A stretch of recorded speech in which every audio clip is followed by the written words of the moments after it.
Kunt u beginnen met uzelf voor te stellen en een kort overzicht te geven van uw ondernemerstraject? Ja, dat ga ik zeker doen. Ik ben Carlos Vaas. Ik ben 55 jaar oud. Ik ben getrouwd met Anneke. We hebben samen 4 zonen. Ik ben sinds 1991 ben ik werkzaam hier op de Philips Fruittuin. En ik zal op jouw vragen zo goed mogelijk antwoord proberen te geven hoe ik mijn ondernemersreis gemaakt heb, zeg maar, de afgelopen 32 jaar.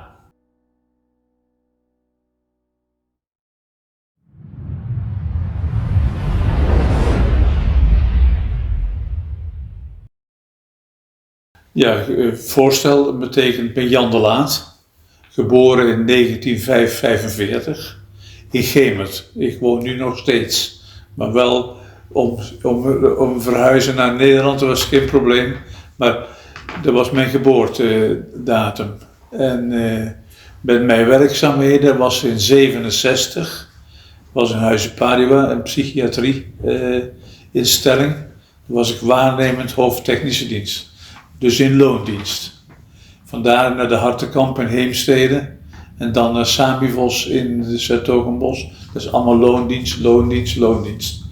Tot 1 januari 1989 ben ik geswitcht van loondienst naar ondernemerschap. Dus dat betekent totaal anders, hè?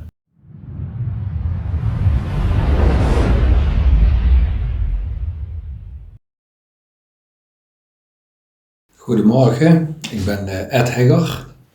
Ik heb samen met mijn vrouw een tuincentrum in Lom aan de Rijksweg. Wij zijn in 1996 begonnen. We hebben hier destijds een stuk grond gekocht waar nog niks op stond. Alleen nog wat kool van een boer die ermee stopte.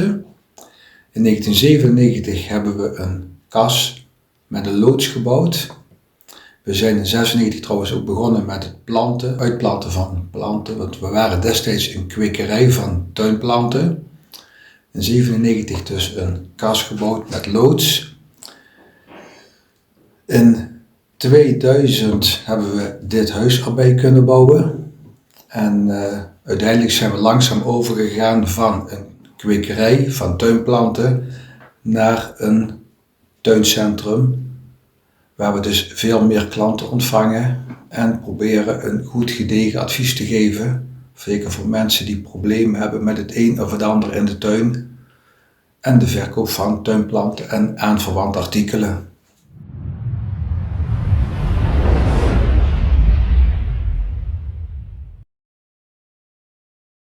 My name is Richard Lammers and I started the business when I was 25. I started from scratch. I carried on till my 40s, and it was an international transport business.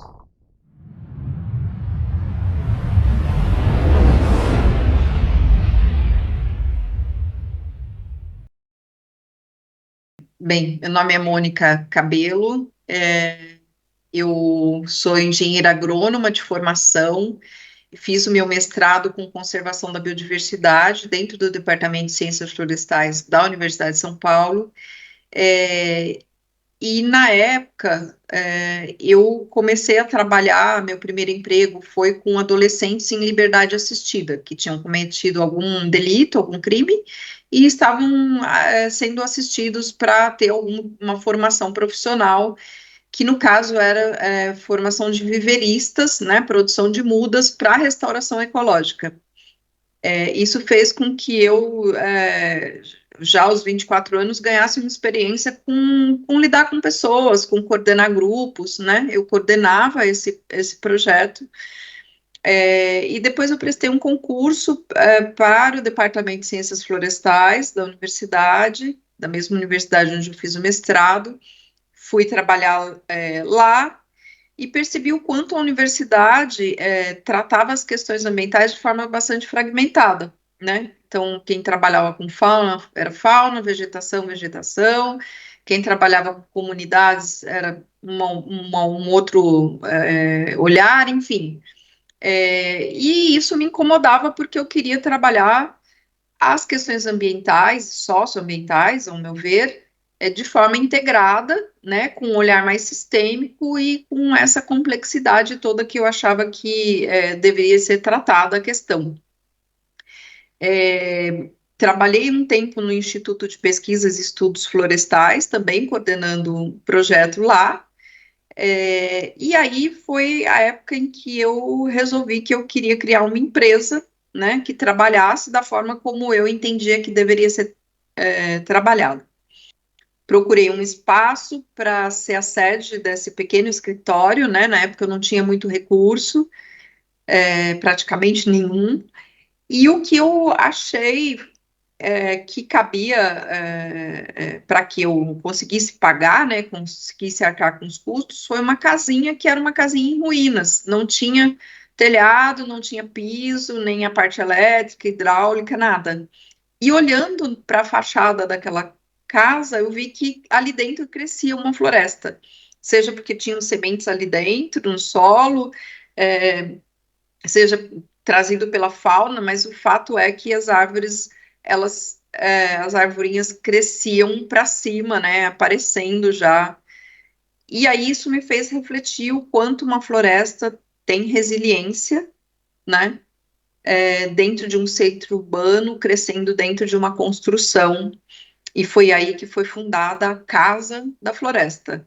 A casa simbolizando essa necessidade do urbano, do ser humano, das cidades, e a floresta, essa necessidade de convivência, né, das necessidades do urbano com a resiliência e a importância da floresta.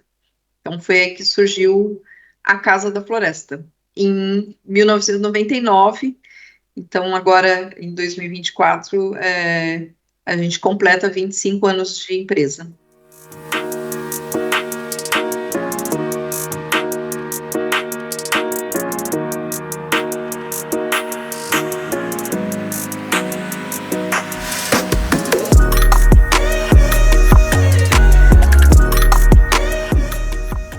Mijn backbone, dat is geen ondernemer, want mijn vader was een wever.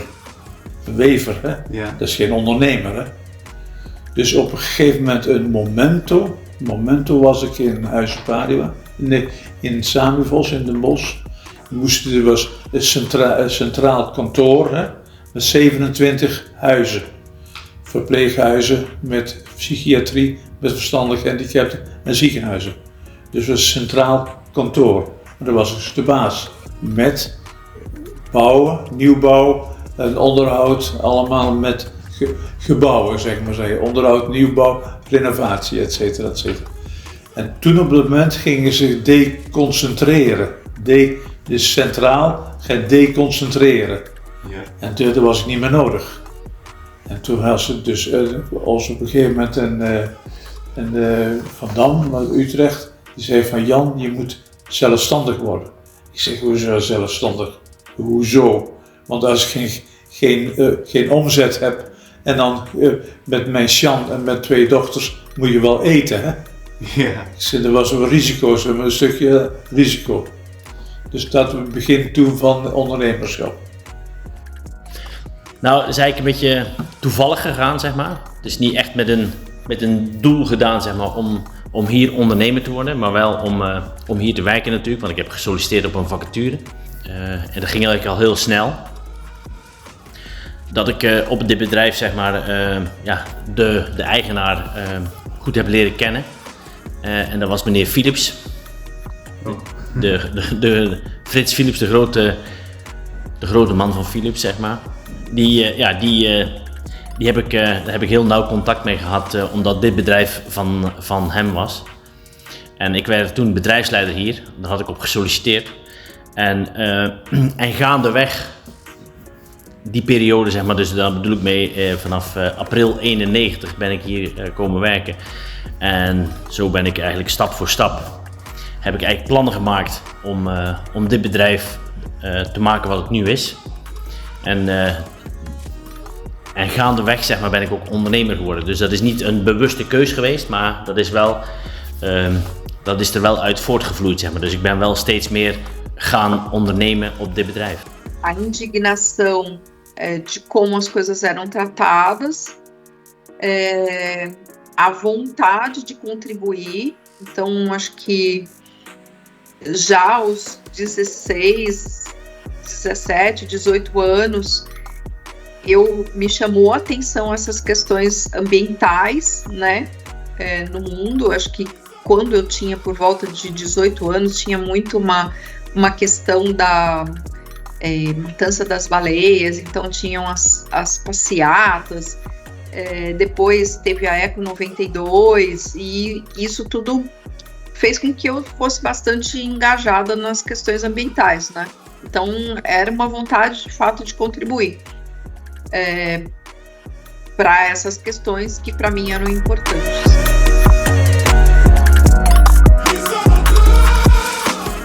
Als ik nu terugkijk, Antonio, dan is het eigenlijk een vrijheid.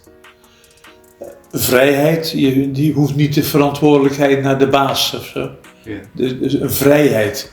Aan de andere kant een risico natuurlijk, want je moet wel ondernemen. Je moet wel omzet maken en winst maken en dan moet je thuis eten en drinken. Hè?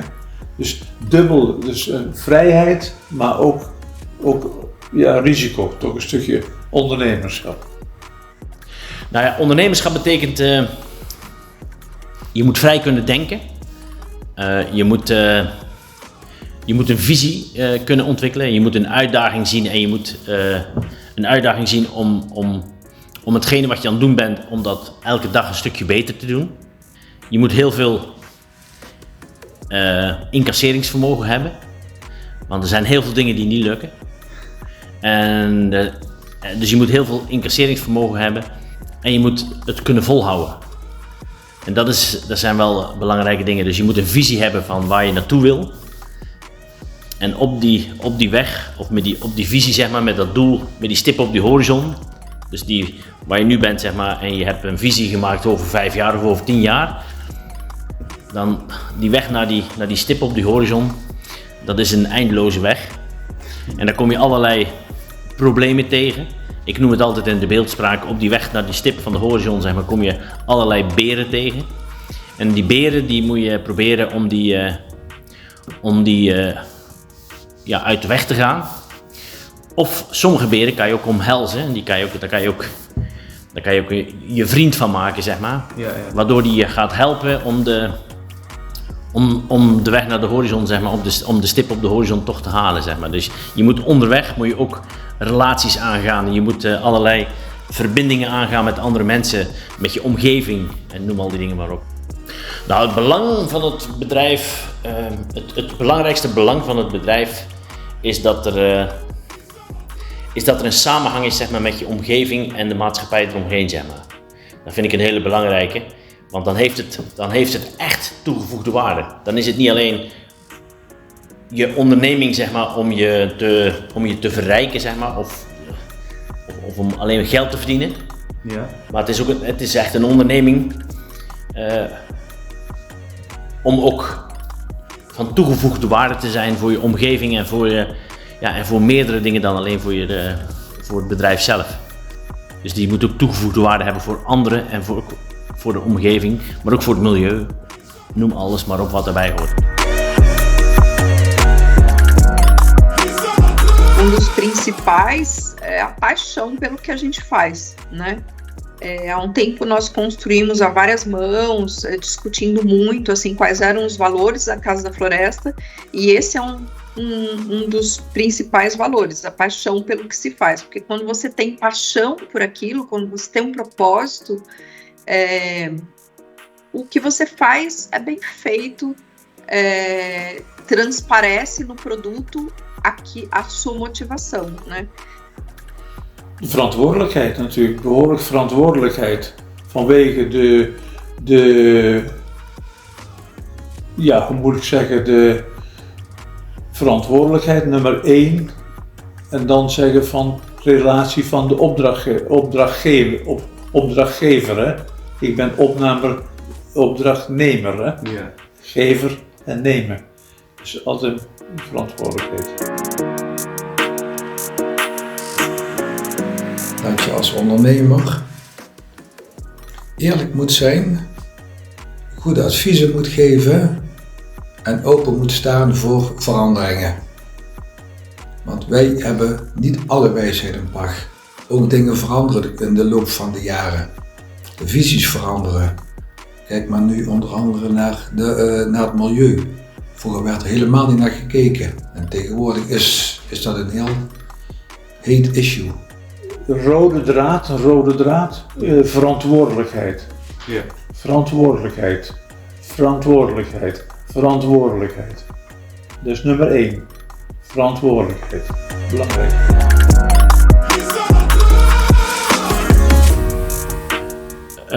Nou ja, goed, kijk, ik vind dat een ondernemer in zijn algemeen, dus niet per se ik, maar gewoon in zijn algemeen, vind ik dat ondernemers de verantwoordelijkheid hebben met de productieprocessen die ze hebben in hun onderneming. En of je nou schoenen maakt, of je maakt kleding, of je maakt agrarische producten. Of je maakt een auto, of je maakt net als Philips lampen. Al die facetten, al die bedrijfstakken zeg maar, die hebben een verantwoordelijkheid. Als je ondernemer bent, heb je een verantwoordelijkheid om goed te zorgen voor je onderneming. Ook goed te zorgen voor weer voor die 3 P's, die People, Planet, Profit. Daar moet je gewoon alle goede zorgen aan geven, zeg maar, om toch succesvol te kunnen zijn. Ja. En daar hoort een verantwoordelijkheid bij op het gebied van duurzaamheid. En om je bedrijf ook over te dragen of voor te zetten op een manier waardoor je niet al te veel belastend bent voor de wereld, voor onze aarde. Dat gewoon eigenlijk in lengte van jaren door kan gaan zonder dat het uitgeput wordt. Então, eu acho que tem papel fundamental aí das pessoas que são empreendedoras e que estão à frente, né, de negócios, de empresas, que é essa responsabilidade com o planeta como um todo. Eu acho que isso hoje é bastante falado, né? Estar na liderança é ter a responsabilidade de pensar nessas questões. Então, tem uma importância fundamental, né, porque ajuda na tomada de decisão. Eu posso produzir parafuso, mas o processo de produção de parafuso ser sustentável ou não. Eu posso me preocupar com a água que eu utilizo, com o material, matéria-prima, da onde vem, se utiliza trabalho análogo à escravidão, se trabalho infantil, se é retirado de uma forma sustentável, né? Se não tem um impacto negativo para as questões ambientais e sociais. Então, acho que esse papel é um papel bastante importante. Com certeza. A gente vê muitos casos, assim, acho que o empreendedor ele também tem que ser visionário, né? Então, lá atrás, pouco se falava no setor agrícola no Brasil, por exemplo, em questões ambientais, né? Muito pelo contrário, assim, quem era ambientalista era chamado, o eco chato. Mas, hoje, o mercado exige que sejam produções sustentáveis. Se a empresa ela não coloca isso dentro do seu checklist, né, de prioridades, as questões ambientais, socioambientais, as relações sociais, ela perde mercado. Então, é uma questão de estar antenado com o que acontece no mundo, né, e o que o mercado exige. Por outro lado, o mercado tem um papel importante de pressionar essas empresas para que, de fato, implantem e tenham na sua produção uma produção mais sustentável. Nou ja, wat ik net al zei, kijk, op korte termijn is het niet zo duur, is het niet zo rendabel, zeg maar. Hè? Kijk, maar je moet investeren in ons geval dan, hè? Je moet investeren in een veel bredere biodiversiteit, omdat je afhankelijk wordt op het moment dat je geen kunstmatige ingrepen gaat doen. Dan moet je zorgen dat jouw omgeving en jouw biodiversiteit zo op orde is, waardoor ziekte en plagen zeg maar, in evenwicht komen. En dat is de grootste uitdaging die er voor ons lag om dat te doen. Dan zie je op een gegeven moment dat doordat je duurzaam bent gaan ondernemen, dan zie je op een gegeven moment dat er zoveel synergie ontstaat op deze plek, waardoor eigenlijk alle onderdelen daarvan mee profiteren. Als je een sneeuwbal hebt en de sneeuw is goed, hè? Dus de ondergrond is goed, dan kan je van die sneeuwbal door hem te rollen, plakt er alles. Ja. En dan wordt hij dikker en groter. En dat zie je eigenlijk ook zo. Doordat we de goede dingen hebben gedaan, dan zie je gewoon dat het beter wordt. En dat is door de synergie van de onderdelen samen. Dus de bedrijven, de onderdelen samen, zeg maar, maken eigenlijk elk onderdeel stukje voor stukje beter. En dan zie je gewoon dat een hele goede keus geweest is op die duurzaamheid.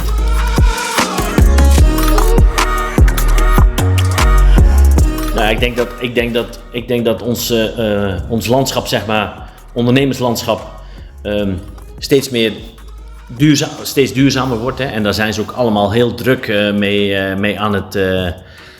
mee bezig. Ik denk namelijk dat ons bedrijfsleven eigenlijk beter in staat is om de duurzaamheidsstap te maken dan de overheid zelf. Ja. Want de overheid loopt eigenlijk continu achter de feiten aan. Die zijn eigenlijk steeds maar te laat om de duurzaamheidstempo wat het bedrijfsleven eigenlijk maakt, om dat bij te houden. En een voorbeeld is daarvan de hele infrastructuur en dan blijven we even bij ons eigen land. De infrastructuur om alles elektrisch te gaan doen. Dus zowel het wagenpark, de auto's, zeg maar, dus de mobiliteit, om de mobiliteit in Nederland zo duurzaam mogelijk te krijgen en het liefst elektrisch. Daar zijn de ondernemers eigenlijk al lang klaar voor. Alleen de overheid is er niet klaar voor, want de hele infrastructuur die er nu ligt in Nederland is gewoon niet toereikend om al die elektrische dingen aan te sluiten. We hadden een voorsprong, maar die voorsprong over de wereld zijn we aan het verliezen, omdat onze eigen overheid, zeg maar, de afgelopen 20 jaar onvoldoende heeft geïnvesteerd in het, ja, ik noem het dan in de biodiversiteit. Want ook dat is biodiversiteit. Op het moment dat je moet als overheid, en dat heb ik hier ook moeten doen, je moet zelf je omgeving creëren om die duurzaamheidsslag te kunnen maken. En ondernemers zijn duidelijk in staat gebleken om dat te doen. En de overheid die heeft eigenlijk een steek laten vallen. Die heeft het te lang over gedaan. Die heeft te lang zitten slapen, om het zo maar te zeggen. Ja. Ja.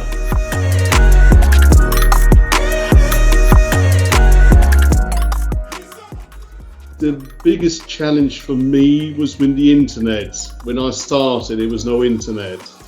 So the clients I had at the time, we just sold direct. It was on the phone, and they became a client because they liked the personal contact.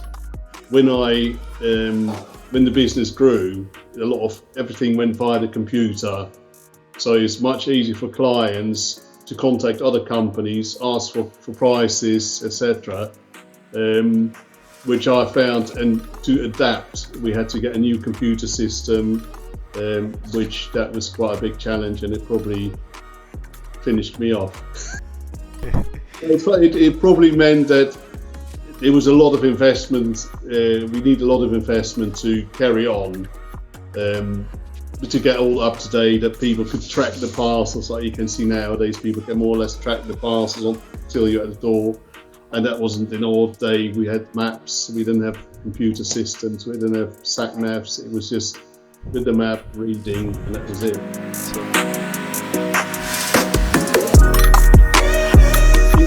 you've got to persevere. You've got to carry on. Talk to people. Ask what other people got any suggestions to if there's a setback, what can you do? How can I overcome it? And always make sure you got cash behind you. That if there's a setback, that you don't have to go to a bank, that you say, well, cash flow, I think it's called in the posh terms. Always make sure that if there's any setback, that you got enough money to cover a bad time, a bit of cash ready. Yeah. That if something happens, you don't have to go to the bank or ask people, or they say, well, we'll give you money, but we'll take a share of your business. Ja, You lose ja. your independence. So, Met tegenslagen moet je... ik probeer altijd om dan een stapje terug te doen. Het even laten rusten. Probeer inspiratie op te doen bij anderen. Dus jezelf proberen te laten inspireren door anderen. Door andere voorbeelden, andere manieren van aanpakken. En goed slapen. Dat is het belangrijkste. Je moet goed slapen, want als je niet goed slaapt ben je niet uitgerust en dan kan je niet ondernemen. Maar ik ben al positief. Want tegenslagen, dat is momento. Ja. En slapen gewoon. En de volgende dag weer fris en fruitig. Ja. Met elkaar tegenslagen.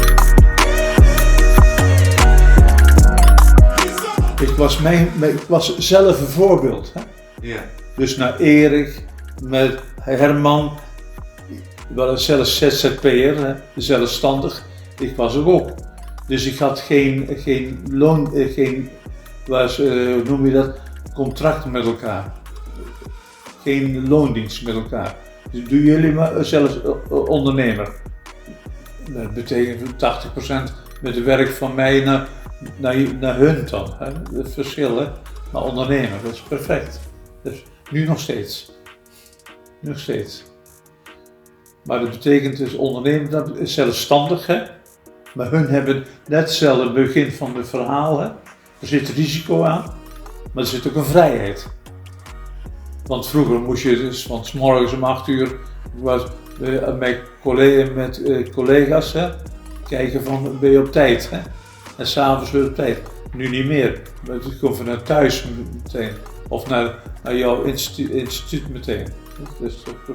Dus zelfstandig is perfect. Ondernemers, perfect. Dat is mijn voorbeeld. Eu volto aos valores, assim, trabalhe com aquilo que você gosta, com aquilo que você tem paixão.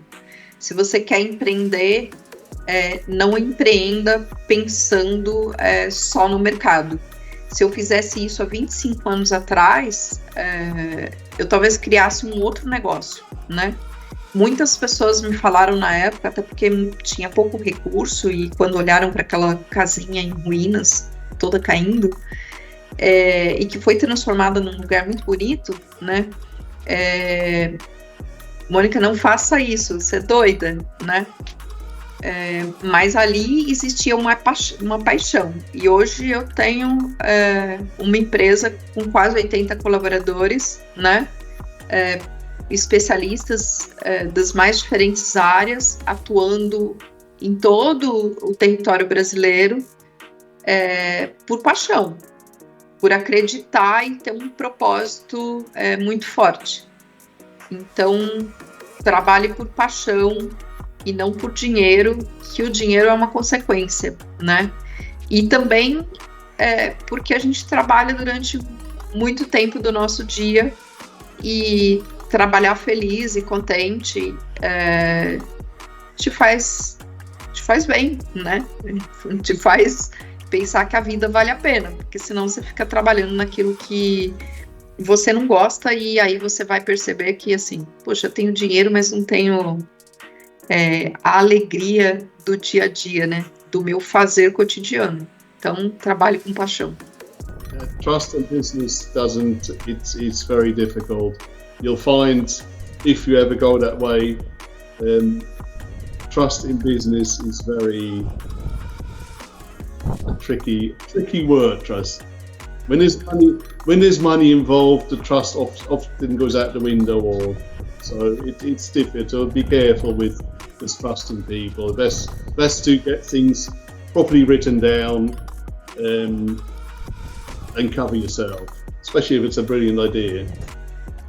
Ik vind jonge ondernemers die die gedreven zijn en die dromen van hun eigen onderneming, ja, die moet je een kans geven. En jonge ondernemers die een kans krijgen om die droom die ze hebben, want je wordt niet zomaar ondernemer, dan heb je al een bepaalde wilskracht en dan heb je een bepaalde ambitie om iets voor elkaar te krijgen. En dat is vaak, met goede ondernemers is dat heel vaak, dat er niet alleen economisch gedreven is.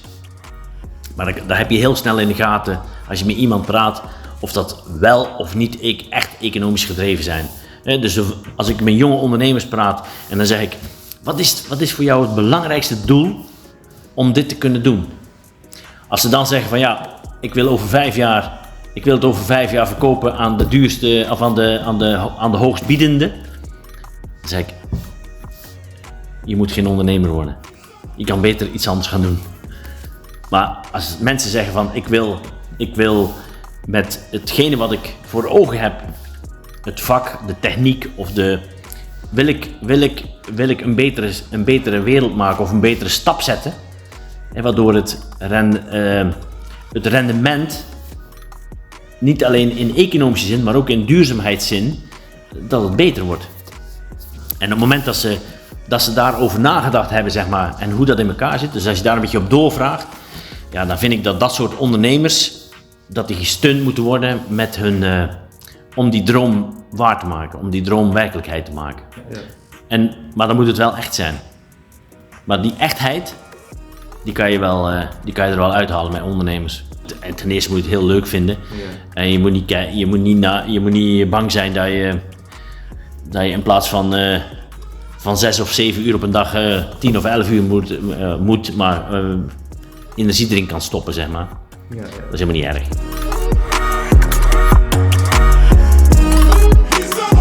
Innovatie, dat is elke dag. Elke dag horen, zien en praten. Innovatie. Je voelt allemaal beweging. Niet elke dag natuurlijk, hè, maar jaarlijks. Horen, zien, spreken.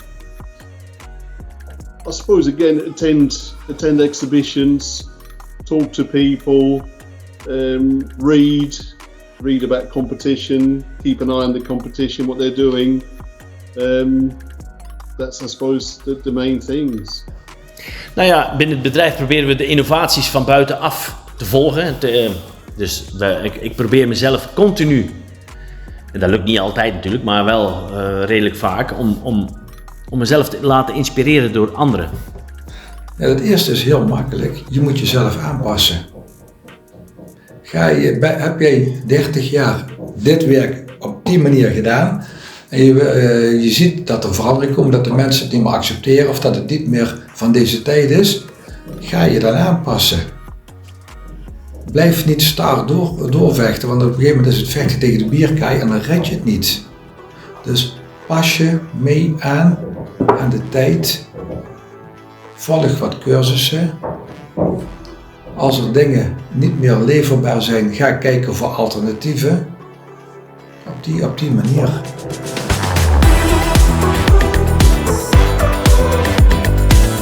Ik hoop dat ik achterlaat aan de mensen, zeg maar, en met name de omgeving, dat ik iets achterlaat, zeg maar, waar anderen nog veel plezier van kunnen hebben, waar ze ook weer op hun eigen manier, met hun eigen inspiraties en met hun eigen doorzettingsvermogen en ondernemersgeest, dat ze het ook weer naar een hoger plan kunnen tillen. Dus dat het ook weer in lengte van jaren door kan gaan. Dus dat het moet, wat ik al zei, het moet volhoudbaar zijn.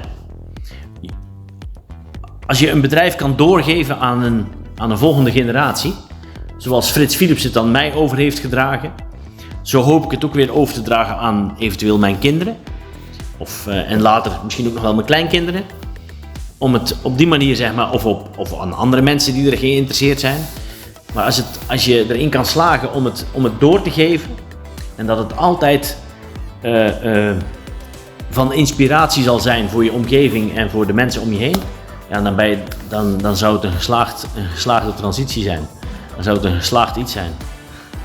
Ja. Eu acho que a gente falou tanto de resiliência, né, nessa nossa conversa.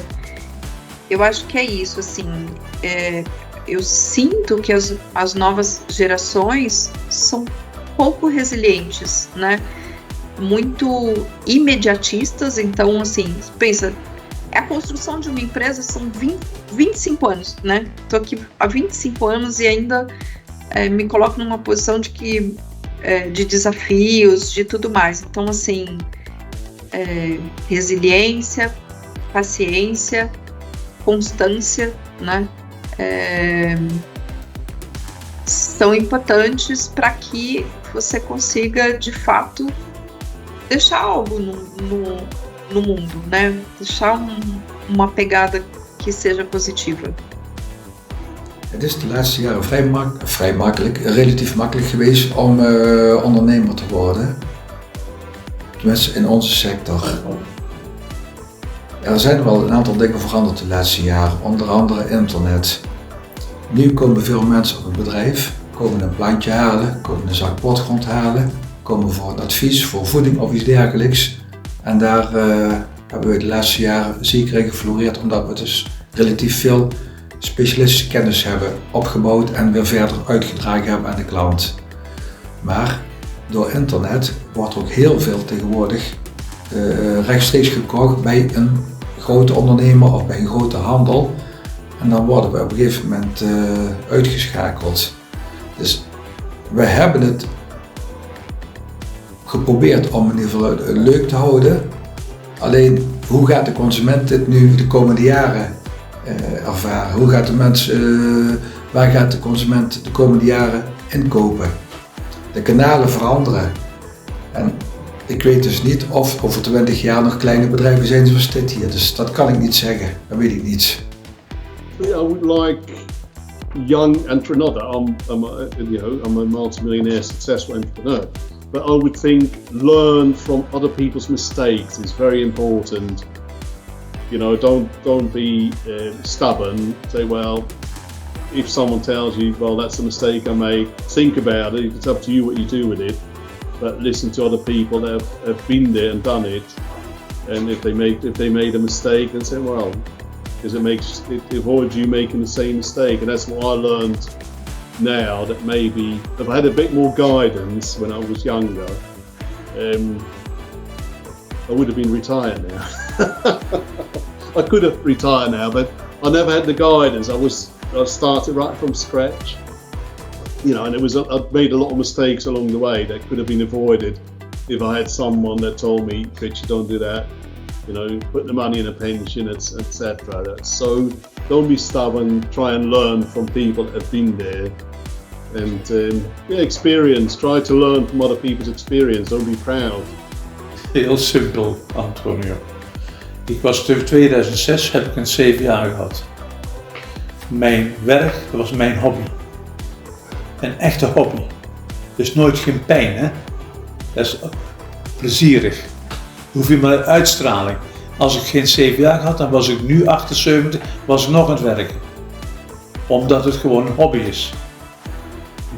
Wel verantwoordelijkheid, etc. maar hobby. Dat is toch verschil, hè? Ja. En nu ben je uitstraling naar mijn collega's. En nu, de jongelui zijn allemaal nog aan het werken. Van Aarle de Laat, dat is mijn bedrijf, hè? Nog steeds. Hè? Van Aarle de Laat, hè? Dus 2. En allemaal plezierig.